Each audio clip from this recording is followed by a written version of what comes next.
तो हेलो दोस्तों, मेरा नाम है राहुल सिंह और आप देख रहे हैं द सीकर साइड। तो आज हम लोग मेरे बाइक का रिव्यू करने वाले हैं, है ना। मेरे को कम से कम बाइक लिए हुए 2 साल हो गए हैं। मैंने जीटी ही क्यों लिया जब मेरे को लेना था, और मेरे को कितना कॉस्ट पड़ा, इसका ईएमआई मैंने कितना दिया, और इसका अभी तक चलाने का मेरा क्या एक्सपीरियंस है, और किसे ये बाइक लेनी चाहिए, है ना, या सिंगल को लेनी चाहिए या फैमिली वाले को लेनी चाहिए, ये सब मैं इस वीडियो में क्लियर करूँगा। तो अगर चैनल पे नए हैं तो प्लीज़ सब्सक्राइब कीजिए, ताकि आपको आगे और भी GT 650 से रिलेटेड या और भी मेरे ब्लॉग जो हैं वो आपको देखने को मिलेंगे। तो चलिए ब्लॉग स्टार्ट करते हैं। सबसे पहले जब मुझे बाइक लेनी थी तो मैंने GT 650 ही क्यों लिया। इसका मेन कारण ये है कि एक तो मेरे पास डिस्कवर थी 125cc और मेरे को कोई बड़ी बाइक लेनी थी। तो अब बजट मेरा उतना था नहीं, वैसे इसको भी फाइनेंस करवा के मैं लिया था। और 650cc में सबसे सस्ती 650cc जो है वो रॉयल एनफील्ड ही देता है ना। ये कॉन्टिनेंटल GT जब अब मैं ले रहा था तो उस टाइम में अगर दूसरे ब्रांड में अगर आप जाते हो तो आपको ट्रायम्फ की आती है, फिर कावासाकी की आती है, तो वो सब चीज़ 6-7 लाख से स्टार्ट होती है। तो फिर मैं सोचा मैं उतना ज़्यादा नहीं जाऊँगा, तो इसीलिए मैं वो उतना पे नहीं गया। और ये बाइक जो है ये फ़िलहाल बहुत ट्रेंडिंग में भी है, और मुझे कैफ़े रेसर लेनी थी। इसमें भी 2 आते हैं, एक कॉन्टिनेंटल GT जो ये है और एक आता है इंटरसेप्टर, वो भी 650cc है। तो वो जो इंटरसेप्टर हो वो नॉर्मल हैंडल है, वो है ना, वो नॉर्मल हैंडल है, तो वो मेरे को उतना अट्रैक्ट नहीं करता है। मगर ये जो है 650 कैफ़े रेसर ये मेरे को ज़्यादा अट्रैक्ट करते हैं, क्योंकि मेरे को जैसे आप अगर बिग बाइक चला रहे हो, है ना, बड़ी बाइक चला रहे हो, तो जैसे अगर आप कैफ़े रेसर में चलाओगे तो वो चलाने में फील होता है कि आप 650cc या बिग बाइक चला रहे हो। मगर आप नॉर्मल जो हैंडल जो 150 में भी आता है, अगर वो हैंडल में 650 चलाओगे तो फील नहीं आता। इसीलिए मैंने 650cc कॉन्टिनेंटल GT लिया था। और ये भी है कि मेरे को जो मेरी फेवरेट बाइक है वो है BMW की S1000 RR, है ना। तो वो भी एक कैफ़े रेसर है और वो आती है कम से कम 20-25 लाख की। तो उतना मेरा अभी बजट नहीं था, तो मैं इसीलिए इसको उठाया हूँ। चलिए अब इसकी बात करते हैं प्राइसिंग की। तो ये अभी जो है आपको एक्स शोरूम या कोई भी शोरूम में आपको 4 से 4.25 लाख के आसपास में ये पड़ती है। ये है टॉप वेरिएंट इसका, मिस्टर क्लीन। और जब मैंने लिया था तो मैं जहाँ था, मैं भोपाल में था, तो वहाँ पे लिया था मैं। भोपाल में जितने भी शोरूम थे सबके पास गया मैं, किसी के पास डिस्प्ले में अवेलेबल नहीं था उस टाइम, ठीक है। और ना मैं टेस्ट ड्राइव लिया था ना कुछ, मैंने ऐसे ही इसको बुक किया था। बस ये कि मैं बस उन लोगों को बोला था ये कि देखो भाई, मेरे को डाउन पेमेंट सबसे कम चाहिए। वो लोग जितने भी थे वो सब 1.5 लाख रुपए डाउन पेमेंट बोल रहे थे, और उसके बाद EMI जो आता आपको वो। तो मैं बोला भाई मेरे को डाउन पेमेंट कम से कम दो, है ना। तो वो एक जगह मेरे को मिला डाउन पेमेंट 75,000 रुपये। तो मैंने 75,000 डाउन पेमेंट पे इसको लिया। और फिर जब EMI का था तो मैं बोला कि मैक्सिमम तुम कितना दे सकते हो। तो वो बोले कि अपन 5 साल तक दे देंगे और 8,000 आपका EMI बनेगा। तो मैं कहा चल ठीक है भाई, कोई बात नहीं, दे चलेगा, बाकी बीच में आएगा तो मैं इसको क्लियर करवा दूंगा, ठीक है। तो ये करके मैं लिया था। तो ये मेरा 75,000 डाउन पेमेंट दे के 8,000 के EMI में 5 साल के लिए मैंने इसको गाड़ी को ले लिया था। तो अगर आपको भी लेना है, किसी को भी लेना है, तो आपके पास कम से कम डाउन पेमेंट 1 लाख रुपये 75,000 रुपये के आसपास होना चाहिए, और हर महीना आपको इसको देने में कम से कम 8-9 हज़ार का EMI आएगा, वो आप दे सके तो आप ले सकते हैं। तो ये मैंने ले लिया, ठीक है। पहले अब जब लेते हैं गाड़ी तो आपको इसके साथ क्या मिलता है, आपको इसके साथ में ये डबल स्टैंड नहीं मिलता, मेन स्टैंड जो है वो नहीं मिलता, ये अलग से लगवाना पड़ता है। और उसके बाद इसमें जो ये इंजन गार्ड है वो भी लगवाना पड़ता है, ठीक है। और क्या लगवाया मैंने, एक ये लगवाया है मैंने, ये है आपका सामान उमान टांगने के लिए, है ना। और क्या लगवाया है, बस यही चीज़ मैंने लगवाया है। तो अब इस बात करते हैं कि सर्विसिंग में इसका कितना कॉस्ट जाता है। ये तो लेने का तो बात हो गया कि आपको 1 लाख रुपए डाउन पेमेंट कम से कम और 8,000 तक की EMI आपको लगेगी, इतना आप अफोर्ड कर सकते हो तो आप इसको ले सकते हो, नो डाउट, ठीक है। अब इसके बाद सर्विस क्या आता है, इसमें खर्चा कितना आता है, ठीक है। तो ये मेरे पास है, मैंने 3 सर्विसिंग कराई हैं। पहला सर्विसिंग मेरा कितना का हुआ था पता है?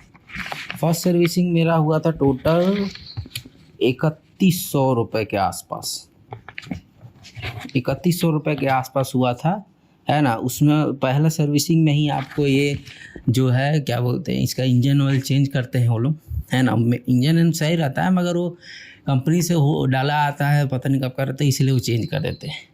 और बाकी और कुछ नहीं, बस इंजन ऑयल लगा था और क्लीन उलीन किए थे, उसी का सब पैसा लगा था। तो 3000 रुपये के आसपास पहला सर्विसिंग हुआ था। दूसरा सर्विसिंग जो हुआ था मेरा, उसमें मेरे को सिर्फ 150 रुपये लगे थे वॉशिंग का, और कुछ नहीं हुआ था, है ना। क्योंकि अब दूसरा सर्विसिंग या पहला सर्विसिंग जो होता है 500 किलोमीटर पे होता है, दूसरा लोग 1000 पे ही बुला लेते हैं, ठीक है। तो ज़्यादा कुछ करने को था नहीं, तो बस मैं धुलवाया था तो मेरे को 150 रुपये का चार्ज डाल दिए थे ये। और तीसरा सर्विसिंग जब हुआ था तो फिर से ये लोग ये चेंज किए थे इंजन ऑयल, है ना। इंजन ऑयल ये सब चेंज हुआ था और एयर फिल्टर चेंज हुआ था, ये सब करके 3500 का बिल बना था, ठीक। तो ये होता है 3 सर्विसिंग तक का, ठीक है। ज़्यादा नहीं, आपका 3 से 4,000 रुपये तक का सर्विस कॉस्ट लगता है जब भी आप सर्विसिंग कराते हो। अभी तक तो मेरे को यही है, ठीक है। और एक सर्विसिंग मेरी अभी तक बची हुई, तो वो मैं करवा लूँगा फ्री वाली।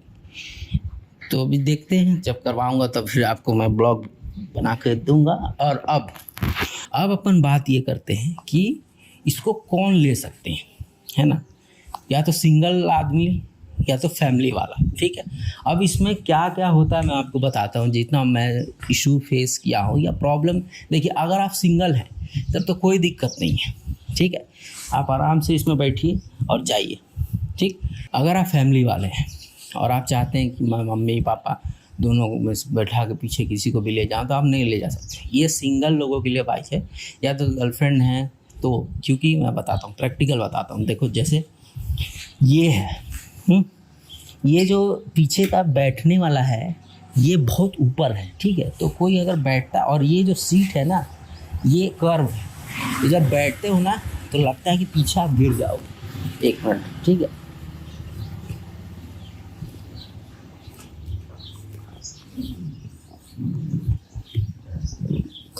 अब देखिए, इस पर सीट पर ऐसा लगता है कि गिर जाओगे। अगर आप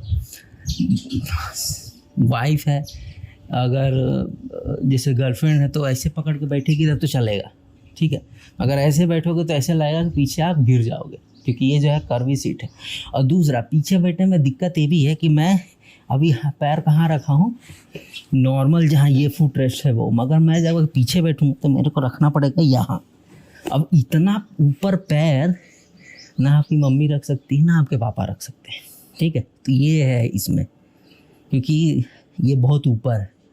तो जो आपका फ्रेंड है बस वो बैठ सकता है, नहीं तो, या गर्लफ्रेंड, बस मम्मी पापा तो भूल जाओ, नहीं बैठ सकते। तो इसीलिए इसमें आप जब भी आपको अगर लेना है तो आप as a single boy man ले सकते हो। फैमिली के लिए तो आप बिल्कुल नहीं ले सकते, ये आपको मैं बता दें। तो सिंगल अगर आप हो तो आप बिल्कुल लो, है ना, एकदम कुदाने के लिए मस्त मज़ा आ जाएगा। और अगर फैमिली वाले हो तो आप नॉर्मल जो बाइक होती है वो है, तब जाके इसको लो तो फिर ठीक है, नहीं तो ये मुश्किल हो जाएगा आपको अगर फैमिली में हो तो।